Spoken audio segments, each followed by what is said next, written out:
अत्यंत गंभीर, महत्वपूर्ण और चिंताजनक विषय पर सदन का ध्यान आकृष्ट करना चाहूंगा।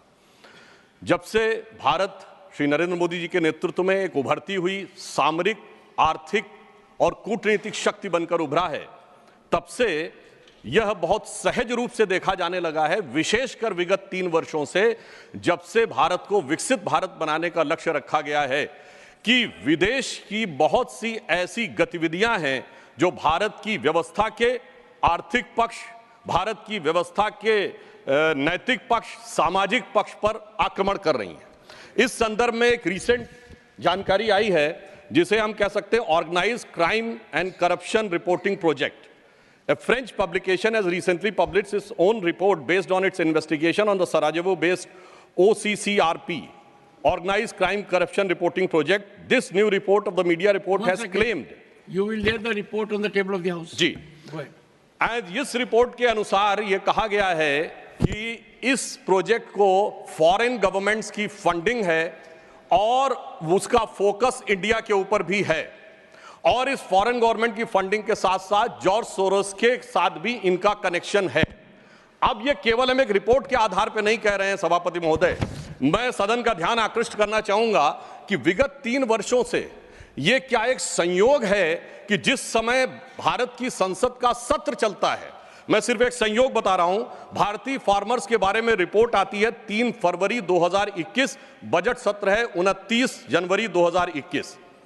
पेगासस रिपोर्ट आती है 18 जुलाई 2021, मानसून सत्र है 19 जुलाई 2021। उसके बाद 31 जनवरी 2023 से भारत की संसद का बजट सत्र शुरू होता है और 24 जनवरी 2023 को हिंडनबर्ग रिपोर्ट आती है। जनवरी 2023 में भारत की संसद का सत्र शुरू होता है और 17 जनवरी 2023 को बीबीसी की डॉक्यूमेंट्री आती है, इंडिया द मोदी क्वेश्चन। और गंभीर महत्वपूर्ण बात है, 20 जुलाई 2023 को भारत की संसद का सत्र शुरू होता है और मणिपुर वायलेंस का वीडियो 19 जुलाई 2023, ठीक एक दिन पहले जारी होता है। पूरे सीक्वेंस में अगर हम चलें तो महोदय मैं याद दिलाना चाहूंगा कि 10 मई 2024 को कोविड वैक्सीन के बारे में एक रिपोर्ट छपती है, जिस समय भारत का चुनाव प्रचार अपने पूर्ण उसके ऊपर था। फिर अभी वर्तमान सत्र हम बताना चाहते हैं कि मानसून सत्र 22 जुलाई से 9 अगस्त के बीच में शुरू होता है और 10 अगस्त को हिंडनबर्ग की रिपोर्ट आती है।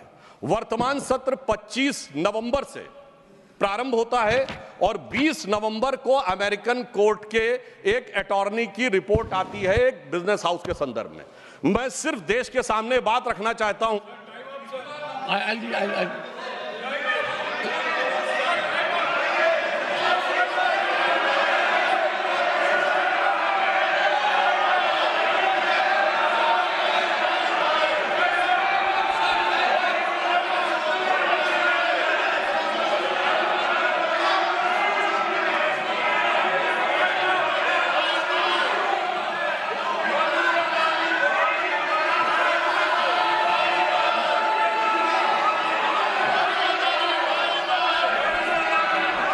Nothing will go on record except honorable members. This is honorable members. I'll give honorable members. I will give time because listen to me. This is a very serious issue, and we need to have opinion from everyone this side. We cannot allow largest democracy to be made dysfunctional by deep state anywhere else. This house should be united in neutralizing any trend, any initiative that is pernicious, dangerous to our sovereignty. I allow Sudhanshu Trivedi to continue. मैं सिर्फ ये बताना चाहता हूं कि विगत चुनाव भारत के राजनीतिक इतिहास के एकमात्र चुनाव थे जब विदेश में कोई रिपोर्ट नहीं, मैं विपक्ष के सदस्यों से कहना चाहता हूं, रिपोर्ट नहीं, भारत के इतिहास का एकमात्र चुनाव था जब विदेश की एक गवर्नमेंट ने, रशियन गवर्नमेंट ने ऑफिशियल स्टेटमेंट दिया कि भारत के चुनावों में विदेशी हस्तक्षेप हो रहा है।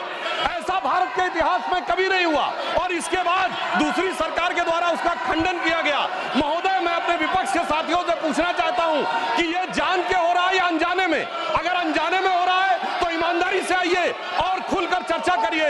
यदि जान के हो रहा है तो मैं अनुरोध करना चाहूंगा कि इसके ऊपर गहन जांच होनी चाहिए, क्योंकि निरंतर मैंने सभापति महोदय, मैंने कोई घटना कोट नहीं की है, मैंने केवल एक रिपोर्ट कोट नहीं की है, मैंने 3 वर्षों का सीक्वेंस दिया है और जो सदन में बैठा हुआ हर व्यक्ति इसके साथ अपने साथ बिल्कुल साफ साफ उसे देख सकता है। और मगर मैं यह भी कहना चाहता हूं सभापति महोदय कि जिन लोगों के दिल में यह ख्वाब है, यह बड़ी एक सहज स्वाभाविक सी बात है, जिन लोगों के दिल में यह ख्वाब है कि वो भारत को झुका लेंगे, तो मैं उनसे कहना चाहता हूं कि हम श्री नरेंद्र मोदी जी के नेतृत्व में जिस प्रकार से आगे बढ़ रहे हैं, ये मत सोचें कि विदेश से किसी चीज का आज प्रभाव पड़ने वाला। आज भारत अपने स्वाभिमान के साथ आगे बढ़ रहा है। मैं उन लोगों के लिए कहना चाहूंगा, सर, जो विदेश में जाकर यह विचार करते हैं, जो कहते हैं डिफेंडर्स ऑफ डेमोक्रेसी यहां क्यों नहीं कर रहे हैं? सर, डिफेंडर्स ऑफ डेमोक्रेसी जिनको कहते थे वो प्रधानमंत्री जी की तारीफ कर रहे हैं। इसलिए मैं कहना चाहूंगा, विदेश का लाभ लेकर, विदेश की छांव लेकर जो भारत में हो रहा है, उनके लिए एक पंक्ति कहना चाहूंगा कि अपने वतन पर सदियों तक है रही हुकूमत गैरों की, लेकिन कुछ चेहरों पर अब तक धूल है उनके पैरों की। इसलिए मैं सभापति जी, mister Derek O'Brien,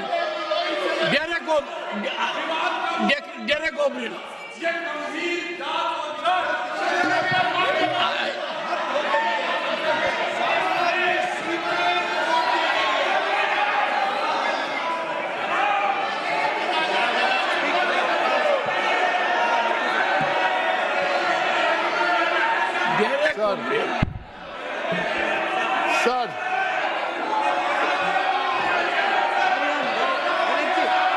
The House stands adjourned to meet at 12 noon today.